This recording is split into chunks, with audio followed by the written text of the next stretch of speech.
Om Swastiastu. Assalamualaikum warahmatullahi wabarakatuh. Shalom, Namo Buddhaya. Salam sejahtera bagi kita semua. Pertama-tama, mari kita panjatkan puji syukur kepada Tuhan Yang Maha Esa, karena atas karunia-Nya lah kita bisa bertemu dalam kesempatan kali ini. Semoga kita semua dalam keadaan sehat walafiat. Yang saya hormati, dosen mata kuliah Keterampilan Berbahasa dan Sastra Indonesia, Bapak Dr. Andes Iketut Dibir SPD MPD, dan teman-teman serta para hadirin sekalian. Dalam kesempatan yang berbahagia ini, izinkan saya untuk menyampaikan pidato mengenai korupsi. Hadirin yang terhormat, kata korupsi bukanlah kata yang asing lagi kita dengar. Secara harafiah, makna kata korupsi ini berarti mengambil hak yang bukan miliknya dengan memanfaatkan kekuasaan atau jabatan yang dimiliki dan dilakukan secara sembunyi-sembunyi. Perbuatan korupsi merupakan suatu perbuatan keji yang tidak berperi kemanusiaan dan melanggar nilai-nilai yang terkandung dalam Pancasila. Perbuatan korupsi telah terjadi dan berlangsung sejak lama di negeri kita ini. Bahkan ketika negeri kita masih dijajah oleh pemerintah Belanda, para pengkhianat bangsa yang memegang kedudukan atau jabatan malah melakukan korupsi, yang mana hal ini menambah lagi penderitaan rakyat Indonesia. Selain itu, pada zaman Orde Baru, korupsi bahkan dilakukan oleh para pejabat yang memiliki jabatan tinggi di pemerintahan. Dan korupsi ini dilakukan secara sembunyi-sembunyi dan demi kepentingan mereka pribadi. Hingga saat ini pun, kasus korupsi masih terus terjadi. Hal ini dibuktikan dengan maraknya pemberitaan-pemberitaan, baik itu di media cetak ataupun di media elektronik, mengenai penangkapan para pejabat, baik itu pejabat di daerah maupun pejabat di pusat, yang mana mereka ditangkap oleh Komisi Pemberantasan Korupsi karena telah terbukti melakukan tindak pidana korupsi. Misalnya saja seperti yang baru-baru ini terjadi, yaitu korupsi yang terjadi di tubuh BUMN, yaitu PT Apsari Persero.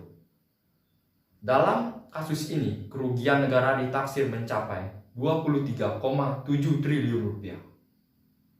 Di samping menghasilkan atau mengakibatkan kerugian sangat besar, hal yang paling membuat saya miris adalah para tikus-tikus koruptor ini bahkan tidak menunjukkan sama sekali rasa penyesalan ketika para wartawan meliput mereka saat telah dinyatakan bersalah dan memakai rompi tahanan, rompi berwarna oranye yang khas bagi para koruptor. Mereka bahkan tersenyum, bahkan mereka merasa tidak terjadi apa-apa, sehingga hal ini membuktikan bahwa mereka tidak memiliki rasa penyesalan sedikit pun atas apa yang telah mereka perbuat. Perlu hadirin sekalian ketahui bahwa tidak hanya pejabat yang berpotensi melakukan korupsi, tetapi semua orang memiliki potensi untuk melakukan korupsi. Hadirin yang terhormat, sebenarnya apa yang membuat korupsi di negara kita sangat sulit diberantas? Apakah penyebabnya? Dan mengapa hal ini terus berlangsung hingga saat ini? Perlu saudara-saudara ketahui bahwa korupsi dapat terjadi akibat dua faktor utama, yaitu faktor internal dan juga faktor eksternal. Faktor internal ini terdiri dari dua aspek, Yang pertama adalah aspek dari individu itu sendiri, dan yang kedua adalah aspek sosial atau lingkungan sosial dari individu. Aspek dari individu ini meliputi dari sikap dan sifat seperti serakah, materialistik, gaya hidup konsumtif, dan juga moral yang masih lemah. Kemudian, aspek yang kedua yaitu lingkungan sosial. Lingkungan sosial yang dimaksud dalam hal ini yaitu adalah orang-orang terdekat, seperti keluarga, teman, atau sebagainya, yang mana mereka memberikan dorongan kepada individu tersebut untuk melakukan korupsi. Kemudian, faktor yang kedua yaitu adalah faktor eksternal. Nah, dalam faktor eksternal ini ada 4 aspek yang utama, yaitu kesadaran masyarakat, ekonomi, politik, dan juga organisasi. Aspek yang pertama yaitu adalah kesadaran masyarakat terhadap korupsi yang masih rendah, di mana masyarakat masih belum sadar bahwa tindakan korupsi bukan hanya merugikan negara, tetapi juga merugikan diri mereka sendiri.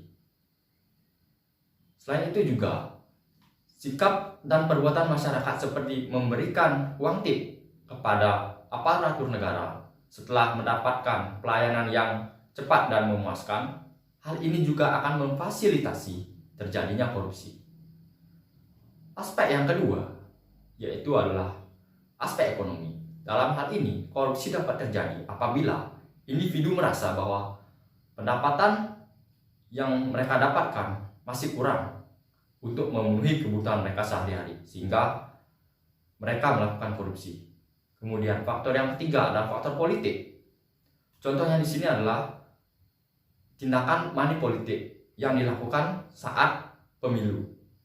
Nah, apabila orang-orang yang melakukan money politik ini terpilih dan menjabat jabatan tertentu, maka apabila mereka menjabat, mereka akan menyalahgunakan kekuasaannya untuk melakukan korupsi.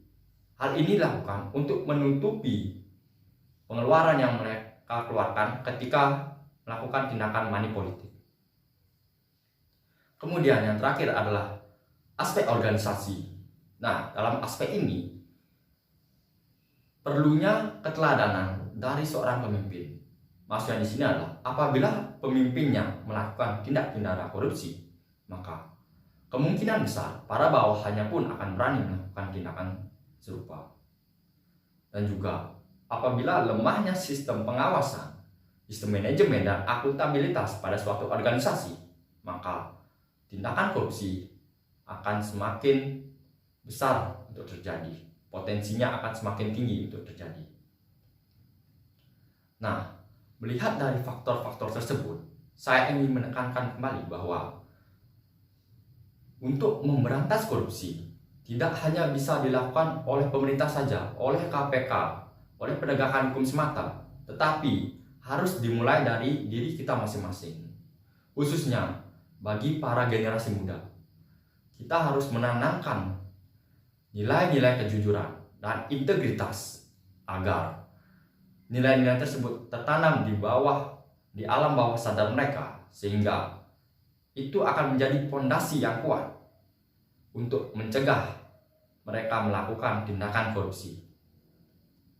Mari kita bersama-sama melawan korupsi, karena dengan kita bersama-sama melawan korupsi, maka kasus korupsi di Indonesia bisa ditekan dan negara kita bisa merdeka dari korupsi.